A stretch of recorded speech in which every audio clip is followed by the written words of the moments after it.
রাতের বেলা তুমি মোবাইল চালাইয়া ঘুমাইলা, তোমার ফজর কই? ফজর পড়লা না, জোহর পড়লা না, আসর পড়লা না, মাগরিব পড়লা না, এশাও পড়লা না। মনে রাখবারে বাবা, তোমার চাইতে আমার বয়স অনেক পরিমাণে বেশি, আমি মুরব্বী এমন না।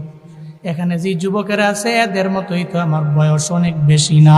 যারা ছোটকাল থেকে আমার বয়ান শুনে এরা জানে জুনায়েদ আল হাবিবের বয়স কতটুকুই হতে পারে। ও বান্দারা, তাহলে আমি যদি নামাজ পড়ি তুমি কেন পারবা না? আমি যদি জেনা না করি তুমি কেন না থাইকা পারবা না? আমি যদি অন্যায় পথের মধ্যে না যাই তুমি কেন পারবা না? ও বাবা, আমি যদি পারি তুমিও পারবা। এজন্য নিয়ত করে নেও, আজকে থেকে আমি আর জীবনে কোনোদিন গান লাগাইয়া ঘুমাবো না। কারণ জান্নাতের গান বড় মধুময়। আমি জান্নাতের গান যদি শুনতে চাই, দুনিয়াবি জাহান্নামী গান আমি শুনবো না। রাজি আছো কারা কারা? দুইটা হাত তুইলা আমার আল্লাহরে দেখা। সেই বান্দা আবরার হয়ে যাবে। ওই বান্দার কপাল বড় ভালো, তার কপালে জান্নাত। নেকামল তারে টাইনা টাইনা রবে জান্নাতের দিকে নিয়ে যাবে। পলসে রাত বিজলির আকারে পার হইয়া সে জান্নাতে চলে যাবে। আর যেই বান্দা নেকামল করবে না, ও পলসে রাত পার হতে পারবে না। ও যাওয়ার পথে হোঁচট খেয়ে পলসে রাতের থেকে পড়ে যাবে জাহান্নামের অতল গহ্বরে। ওর কপালে জান্নাত নাই, ওর কপালে জাহান্নাম। ঘোষণা আমার না, চিল্লা বলেন ঘোষণা কার? যেই বান্দা জান্নাতি হয়ে গেল তার কপাল বড় ভালো, যেই বান্দা জাহান্নামে গেল কপাল বড় খারাপ। এই ময়দানে যারা আইলেন সব মানুষগুলো জান্নাতের পথের পথিক হওয়ার জন্যই তো আইলেন। সামনে ঠান্ডার দিনে আপনি ঠান্ডা পানি দিয়ে ওযু বানাইয়া আপনি ফজরের নামাজ কেন পড়বেন? আপনার ইমাম তো আপনারে কিছু বলবে না, সমাজ কিছু বলবে না, কিন্তু আপনি ঠান্ডা পানি দিয়ে ওযু বানাইয়া কেন মসজিদের মধ্যে দৌড়ায়া গেলেন? আপনার মনে একটা চিন্তা, দুনিয়া ফানিয়া ধ্বংস হয়ে যাবে। 70 বছরের পরে হঠাৎ করে আমি মারা গেলে কেউ আমারে খবর নেওয়ার মতো থাকবে না। যেই কবরের মধ্যে আমি একা, ওই কবরে আমার বন্ধু নাই, বান্ধব নাই, কেউ নাই। যেই কবরের দরওয়াজা নাই, জানালা নাই, কেউ নাই, এমন দুনিয়ার বন্ধু, যেই বন্ধু আমার স্বার্থে আঘাত লাগলে 5 বছর আমার সাথে কথাও কয় না। আমার বন্ধু একদিন বাইকের জন্য রওনা, আমার দরবারে গেল, বন্ধু বাইক দাও, একটু ঘুরবো তোমার বাইক নিয়ে। যখন আমি দিলাম না, বন্ধু আমার সাথে 1 মাস পর্যন্ত কথা বলে না, আছে না নাই? বন্ধু বন্ধুর সাথে সম্পর্ক অল্প দিনের, হঠাৎ ওই সম্পর্ক নাই।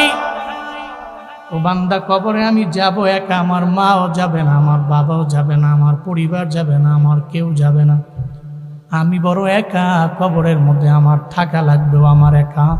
জান্নাতে গেলে আমার ফায়দা, জাহান্নামে গেলেই তো আমার লস।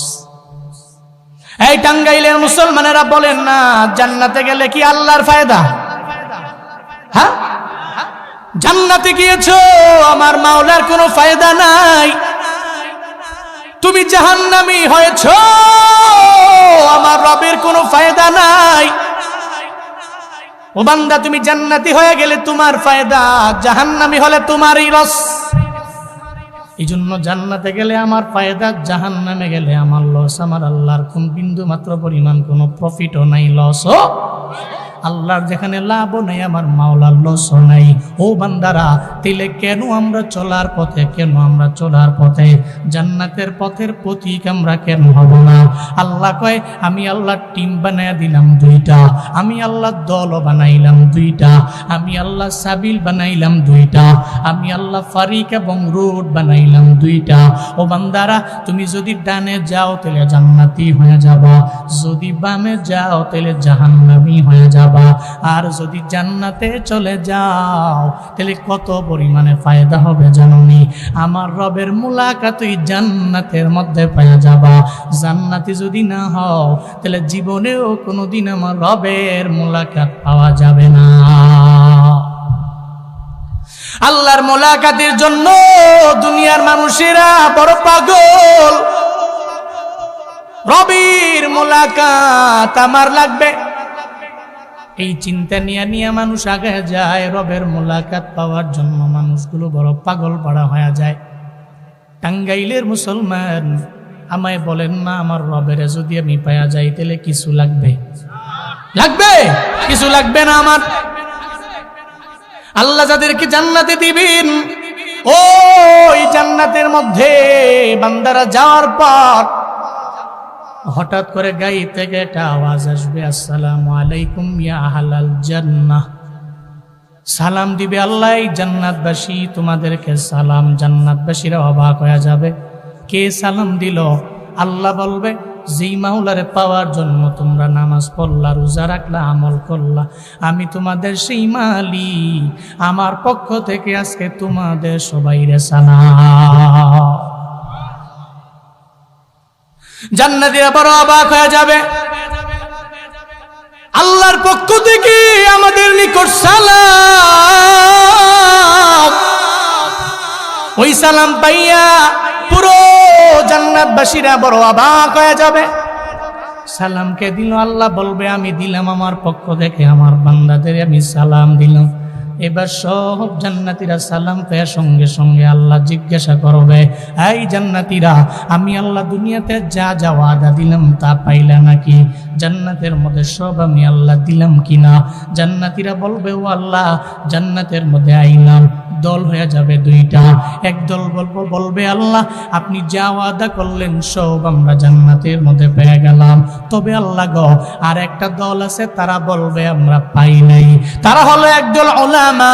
তারা দাঁড়ায় যাবে, হে মালিক, সব জান্নাতের নিয়ামতগুলো পাইলাম, কিন্তু একটা জিনিস তো আমরা জান্নাতে আসার মধ্যে আমরা পাইলাম না।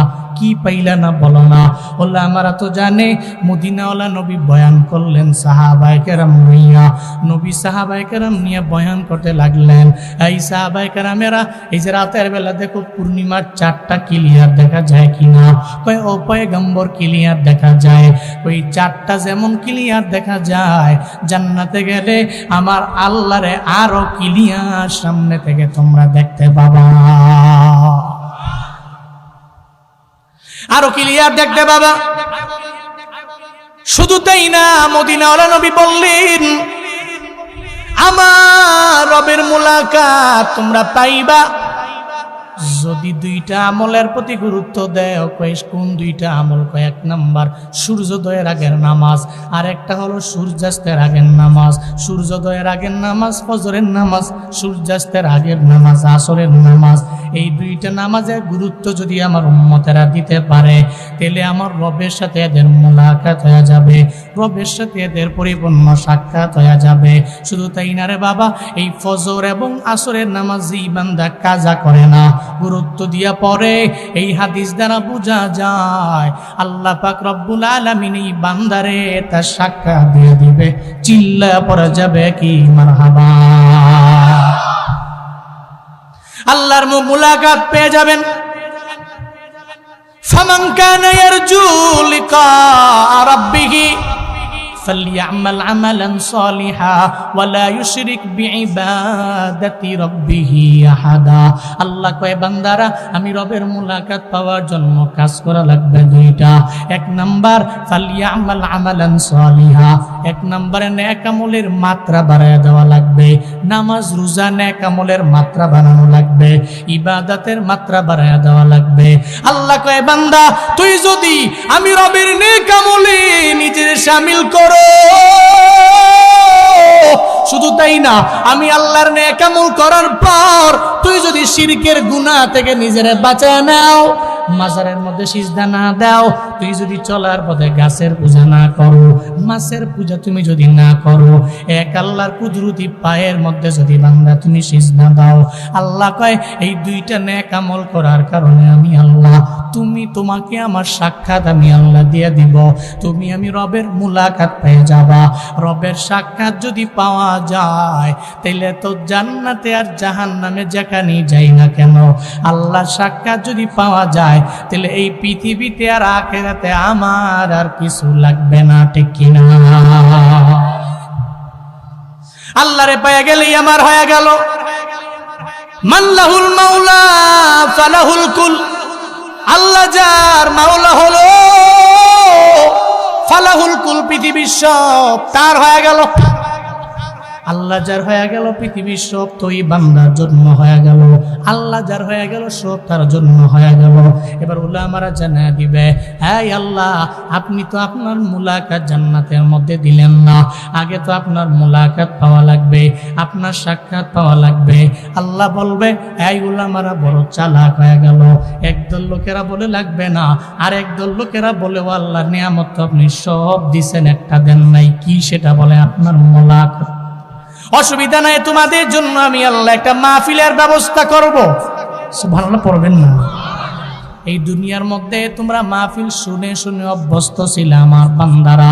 আমি জুনায়েদ আল হাবিব বয়ান করি, আপনারা বয়ান শোনার জন্য আইলেন। এই বান্দারা, এই যে মাহফিল, জান্নাতের মধ্যে আল্লাহ পাক রব্বুল আলামিন একটা মাহফিলের ব্যবস্থা করবে, তবে ওটা দুনিয়ার মাহফিলের মতো না। ওই মাহফিলের সভাপতি হবে আমার আল্লাহ। এমন এক দামি মাহফিল, আল্লাহ পাক বলবে, ও জান্নাতীরা, মাজিদ নামক একটা জায়গা আছে, ওই জায়গায় চলো না। অমুক দিন তোমাদের দাওয়াত, ওই জায়গার মধ্যে মাহফিল হবে, ওই মসজিদ নামক জায়গার মধ্যে তোমরা যাইবা। আল্লাহ পাক রব্বুল আলামিন দাওয়াত দিয়ে দিলেন, সব জান্নাতীদেরকে দাওয়াত দিয়ে দিলেন আমার আল্লাহ। ওই অমুক জায়গা মানে মসজিদ নামক জায়গার মধ্যে আমি আল্লাহ তোমাদের জন্য মাহফিলের ব্যবস্থা করব। ও বান্দারা, দাওয়াত, এই শুনেন, মসজিদ নামক জায়গা জান্নাতের মধ্যে এমন একটা জায়গা, ওই জায়গার বর্ণনা তো জানেন না, এটা এত বড় জায়গা আপনি অবাক হয়ে যাবেন। হযরতে জিবরাইল আমার মায়ার নবীর দরবারে আসে আর যায়। একদিন নবীর দরবারে আসলেন, কেউ বলেন একটা প্লেট লইয়া, আবার কেউ বলেন একটা মানচিত্র লইয়া। নবীর দরবারে আসলেন একটা মানচিত্র লইয়া। যখন নবীর দরবারে আয়েশা হাজির হয়ে গেল, আমার মায়ার নবী কয়, এই জিবরাইল, মা হাদা ফি ইয়াদিক, তোমার হাতের মধ্যে এটা কি, আমারে জানায় দাও। জিবরাইল বললেন, নবী আমার, এটা আমার হাতের মধ্যে একটা মানচিত্র। বলে, কিসের মানচিত্র? ওই জান্নাতের মধ্যে একটা মসজিদ নামক জায়গা আছে, ওই মসজিদ নামক জায়গার মানচিত্র লইয়া আমি জিবরাইল আপনারে দেখানোর জন্য চলে আইলাম।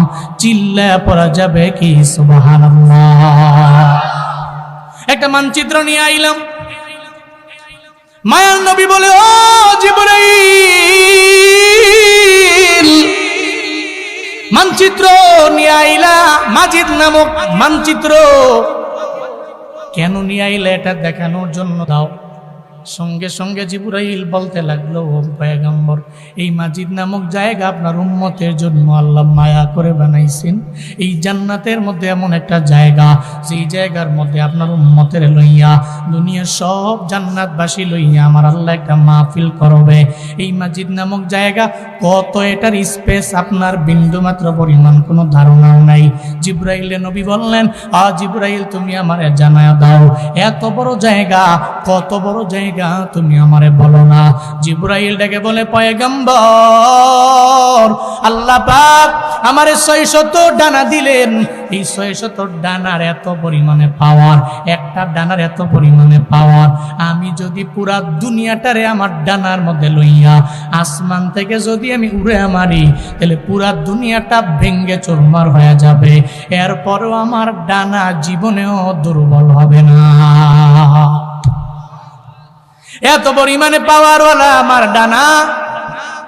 আমি একদিন আল্লাহরে বললাম, হে মালিক, 600 ডানা তুমি আমায় দিয়েছো। ও আল্লাহ, 600 ডানা পরীক্ষা করার মতো কোন জায়গা তুমি আমারে দাও নাই। 600 ডানা পরীক্ষা করার মতো একটা ব্যবস্থা তুমি আমি জিবরাইলকে কইরা দাও। যখন আল্লাহর দরবারে বলল, আল্লাহ কয়, জিবরাইল, তোমার এই 600 ডানা পরীক্ষা করার জন্য তুমি জান্নাত ঘুরো। একটা না, দুইটা না, 8টা জান্নাত তুমি ঘুরা আরম্ভ করে দাও। সব জান্নাত জিবরাইল ঘুরলেন। শুধু তাই না, আল্লাহ পাক রব্বুল আলামিন বললেন, তোমার সব ডানা ব্যবহার করার জন্য তুমি জাহান্নামে যাও। 7টা জাহান্নাম ঘুরা ঘুরা দেখো। জিবরাইল বলে, আমি 8টা জান্নাত দেখলাম, আমার একটা একটা ডানাও দুর্বল হইল না। আমি 7টা জাহান্নাম দেখলাম, একটা ডানাও আমার বিন্দু মাত্র পরিমাণ দুর্বল হয় নাই। আমি জান্নাত দেখলাম, দুর্বল হয় নাই। আমি জাহান্নাম দেখলাম, দুর্বল হয় নাই। ও পয়গম্বর, এরপরে আমি চলে গেলাম রবের দরবারে। আজ যা বললাম, ও আল্লাহ আমার, আমি আল্লাহ গো, আপনি তো বললেন 600 ডানা দিয়ে পরীক্ষা করার জন্য। আমি জান্নাত ঘুরলাম, জাহান্নাম ঘুরলাম, আমার 600 ডানার একটা ডানাও আমি দুর্বল বানাইতে পারি নাই। আল্লাহ তখন বলল, ও জিবরাইল, যাও যাও, আমি আমার জান্নাতি বান্দার জন্য এমন একটা মাজিদ নামক জায়গা বানাইছি, যেই মাজিদ নামক জায়গা আমি আমার বান্দার জন্য বানাইছি। ওখানে মাহফিল হবে, যাও না, ওখানে যাইয়া তুমি জায়গাটা তোমার 600 ডানা ব্যবহার করার জন্য দৌড় দাও না। সঙ্গে সঙ্গে জিবরাইল চলে গেল, 600 ডানা লইয়া সে উঠতে লাগলো মাজিদ নামক জায়গার মধ্যে।